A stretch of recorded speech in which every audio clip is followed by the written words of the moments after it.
Ja jūs savu bērniņu esat reģistrējuši pie ģimenes ārsta vai pēdiatra, kas ir līguma attiecībās ar Nacionālo veselības dienestu, tad bērniņam, un bērniņš ir līdz 18 gadu vecumam, šī vizīte būs bez maksas. Bērnam pirmajā dzīves gadā ir apmaksātas gan profilaktiskās pārbaudes, kas ir noteiktos vecumos, gan vakcinācija, kas arī noteiktos vecumos, gan visus nepieciešamos izmeklējumus un ārstēšanas pakalpumus, kas tiek veikti ar ģimenes ārsta nosūtījumu pēc ģimenes ārsta veselības stāvokļa izvērtējuma. Nosūtījums nav vajadzīgs pie bērnu ārsta, respektīvi pediatra, kur vecāki var doties pēc savas iniciatīvas. Arī pie bērnu ķirurga nosūtījums nav vajadzīgs.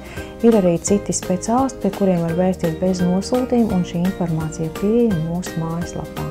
Bērnam var tikt izrakstīti medikamenti pie noteiktas diagnozes, tie var tikt kompensēti apjomā 50%, 75% vai 100% apjomā.